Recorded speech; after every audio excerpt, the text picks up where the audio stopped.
What is up, everyone? In this video I am reviewing a microphone, and I have the microphone right here, and you can actually kind of test for yourself the difference in audio quality. So this microphone cost only $20, and I got it for even less because I bought a used version off Amazon.com, and they said in this used version that it was just as good as the new one, except the packaging broke. And first off, I want to give you a few lessons about video making on YouTube or other websites, the importance of audio quality, and a review on microphones and wasted money so that you can not waste as much money when you go about this, because I've learned the hard way. So first, what microphone is this? I have the box right here.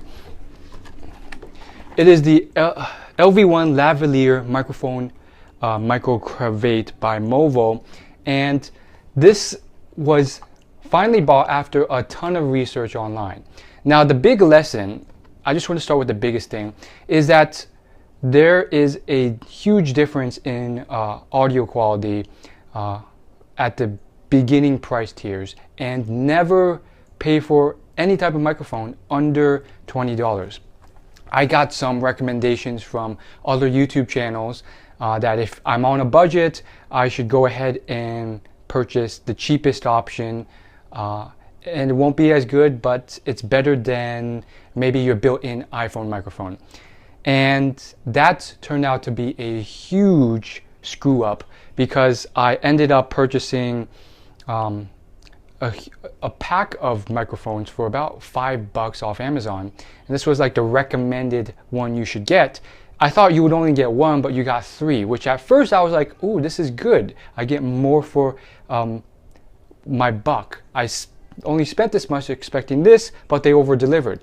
But then in terms of microphones, that's actually a drawback, because it also kind of implies that the quality is even worse given the quantity.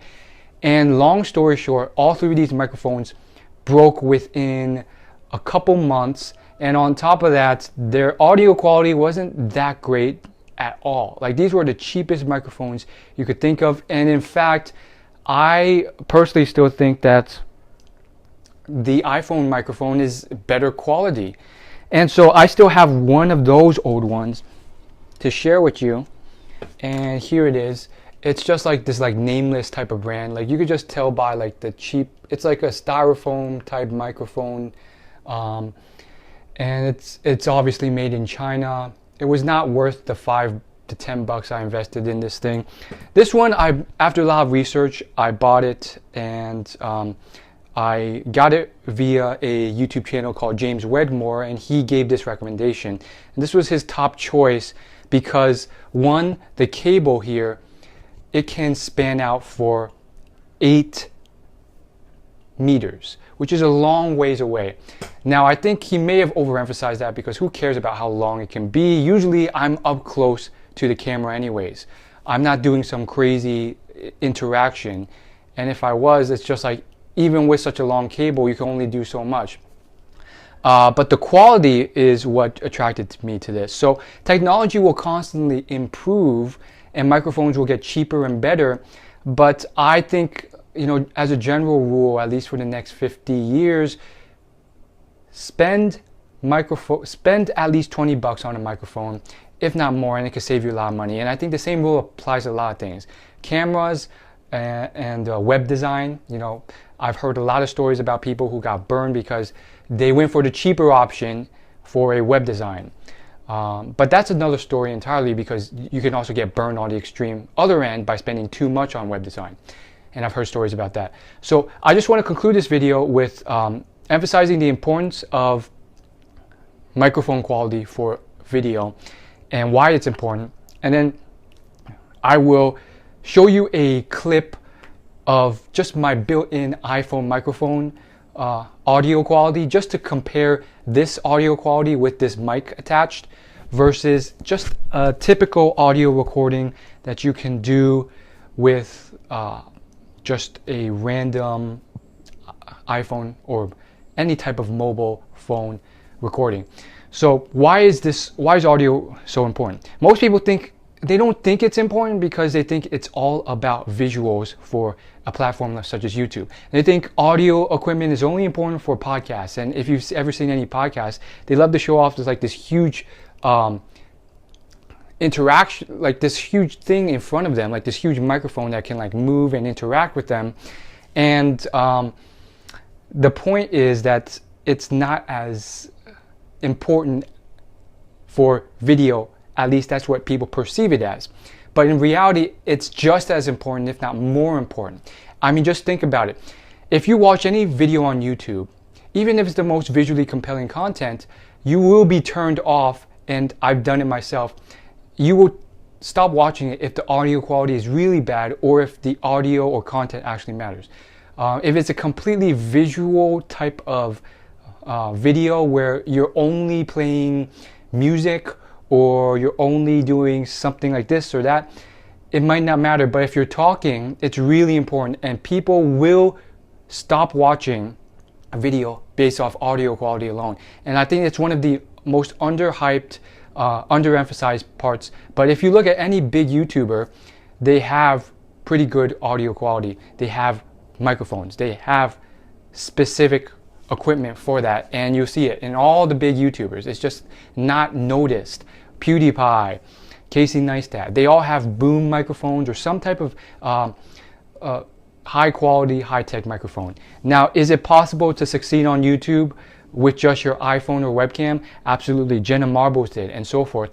And so it's not everything. There are people out there, whether gamers or elsewhere, who purchase all this fancy equipment and can't get it done.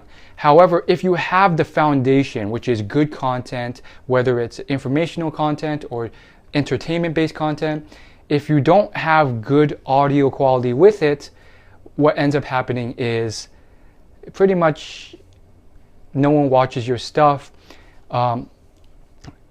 or you won't get as much views as you could get. So it's kind of like frosting on the cake, but frosting on the cake that can destroy your foundation or your actual cake. So it's kind of like a weird type of thing. So case in point, work on your content and just keep that in mind. So if you have some cash to spare, try it out. And you know, whatever type of video you're going to do, it is important, and I think it is highly overemphasized. And people very often, they get very confused as to why their video didn't do well. And one clear, obvious, glaring sign or reason that they overlook is their audio quality literally sounds like they're talking through water or some type of garbled glove, like. So that's it. And then please enjoy this video clip from an old video of mine where I just recorded it via my iPhone, and it's just a bit of a comparison on the difference in audio quality. Again, for such a cheap microphone, you might not see a significant difference, but you will pick up on different differences, especially when I enunciate or I say specific words with T's or tuts or puss in them, where it's kind of, it really shoots out of your mouth because of the consonants used in your speech. And I guess the final big thing is why I chose this one was because I'm on a budget, but also because it's apparently one of the highest quality microphones you can get that is still in the affordable range. After this, you might as well go up to a more pricey microphone. And because I do a lot of what's called talking head videos, where I'm pretty much talking straight to you in the video on a screen, and because of that, this is the best type of microphone for that. And it's because it clips here. Otherwise, I would have gotten a podcast type microphone, which is like huge. The problem with that is, you know, for podcasts it works well because no one sees your face. For radio it works well because not a lot of people see your face. It's primarily audio only based, but I would say generally speaking, it just doesn't look good when you have this giant thing here. I mean, a lot of podcast people, they show it off. I think Michael Hyatt, John Lee Dumas, Pat Flynn from Smart Passive Income, Tim Ferriss from the Tim Ferriss Show. They're all big podcasters, and they love taking pictures and showing off this giant, microphone. But generally speaking, it doesn't look appealing when you're in a visually based type of video. I mean, just think any of the big YouTubers, any of the big movie stars, any of the big movies. It's generally just not appealing to even see a microphone. So keep that in mind, and without further ado, here is the video, and of course I'll leave links in the description if you want more details to the specific microphone that I'm using right now. Thanks for watching. So there's this one thing that I found successful people have done right, almost always. And it's the toughest thing to do right, and I wouldn't say all of them have gone through this, but a lot have. Whether you're talking people who have ended up creating billion-dollar empires, or people who have grown the largest possible social media following in the history of video. So again, we're talking PewDiePie and Sam Walton, and so on. I found that there's this one thing that they understand, and not everyone uses this, but it's very important. Now, what is that thing? What is that peculiar, interesting thing? It's really not that weird. It's actually, hope you like this video. Of course, if you're new to this channel is all about self-development and success. You can hit the subscribe button below for free updates every Thursday. Otherwise, I will see you in my next video.